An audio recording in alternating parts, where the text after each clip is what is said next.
Good morning, students. Welcome to class 1. In today's lecture, we are going to start a topic from paper 4, that is unit 4, green chemistry. So, let's get started. Students, we know that chemistry has brought about medical revolution till about the middle of 20th century, in which drugs and antibiotics were discovered.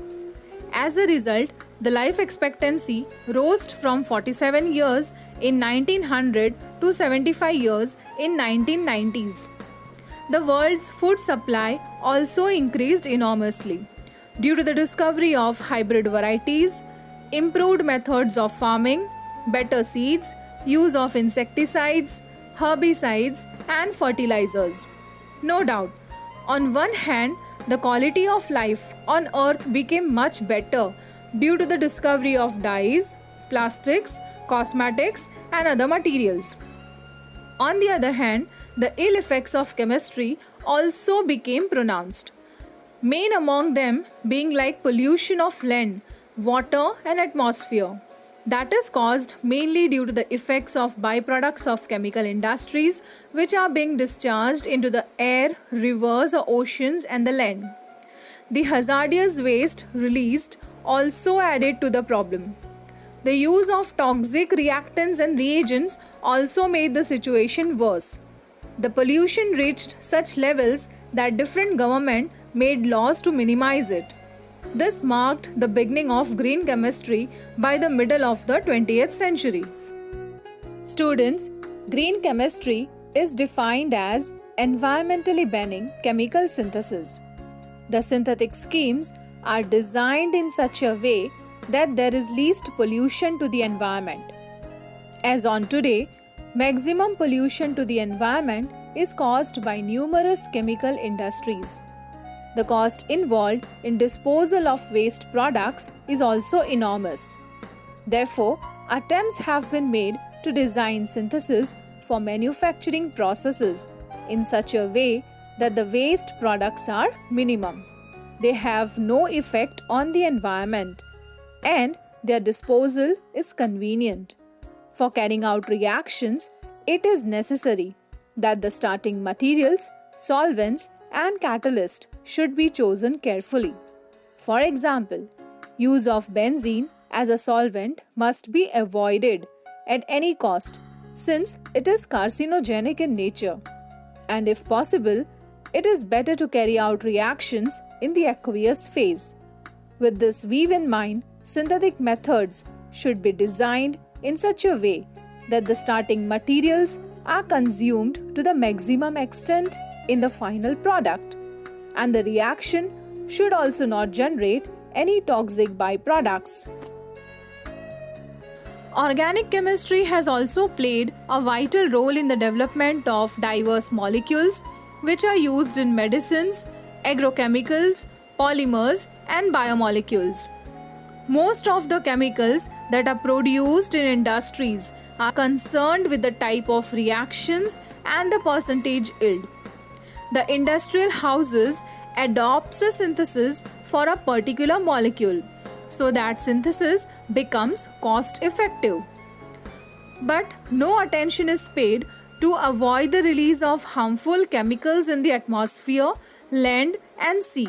During the past decade, special emphasis has been made towards green synthesis, which circumvents the above problems. So we can say that finally an effort was made in this direction that ensures less environmental pollution. So students, the topic of green chemistry today we can say it is the need of all nations. Next is basic principles of green chemistry. Students, we have seen that green chemistry is defined as environmentally banning chemical synthesis. Any synthesis, whether performed in teaching laboratories or industries, should create none or minimum byproducts which pollute the atmosphere. Students, do you know who is the father of green chemistry? Well, it is Paul Anastas. Born on May 16, 1962, Director of Yale University's Center for Green Chemistry and green engineering, known as the father of green chemistry. So students, the question arises, what is green chemistry? And why is the need of green chemistry?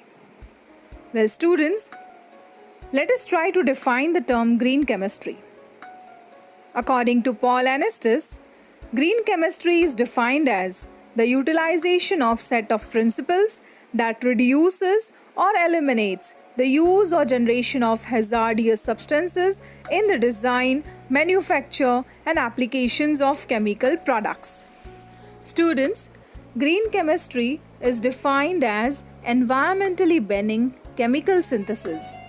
It is an approach to chemistry that aims to maximize efficiency and minimize hazardous effects on human health and environment. We can say that it focuses on a process, whether carried out in industry or chemical laboratory, which not only reduces the use and generation of hazardous substances, but which produces minimum byproducts. Students, let us now discuss about need and relevance of green chemistry.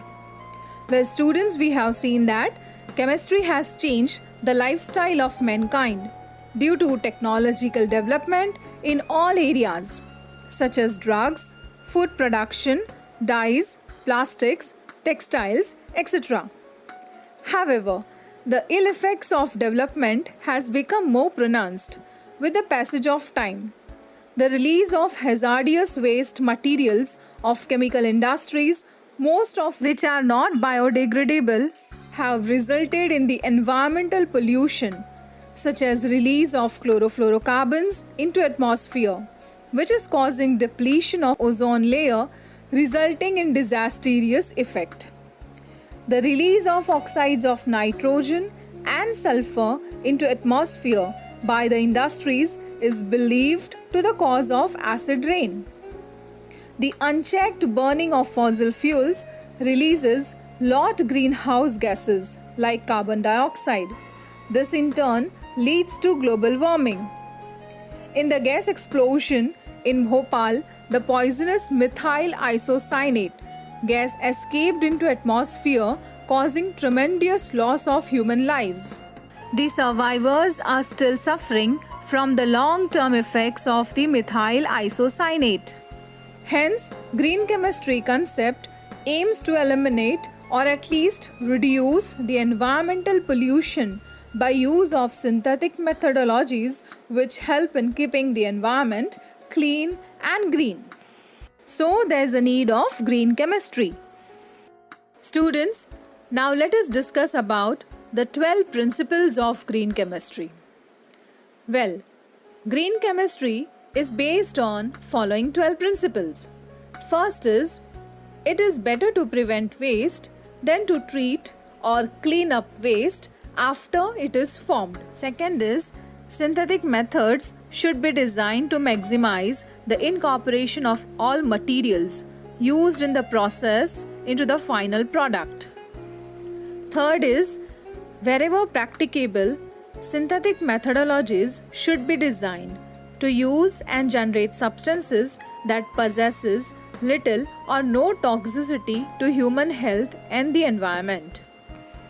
Fourth is, chemical products should be designed to preserve efficacy of function while reducing toxicity.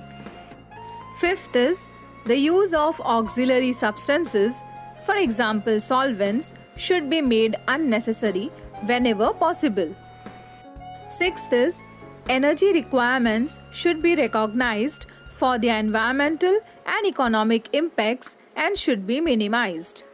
Seventh is, a raw material or feedstock should be renewable rather than depleting wherever possible.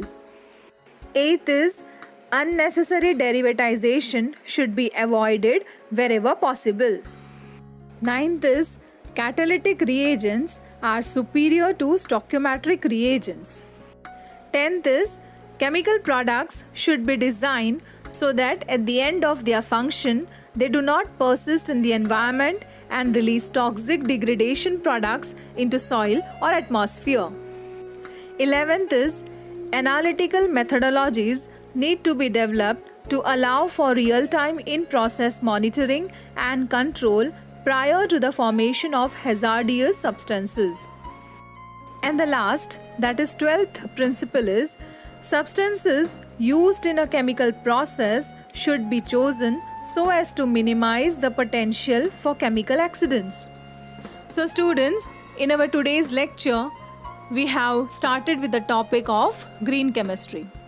We have seen the definition of the term according to Paul Anastas, who is considered as a father of green chemistry. Students, then we have also discussed about the need and relevance of green chemistry. Then we have also discussed about the approach of green chemistry, which aims to maximize efficiency and minimize hazardous effects on human health and environment. Students, then we have also discussed about the 12 principles of green chemistry.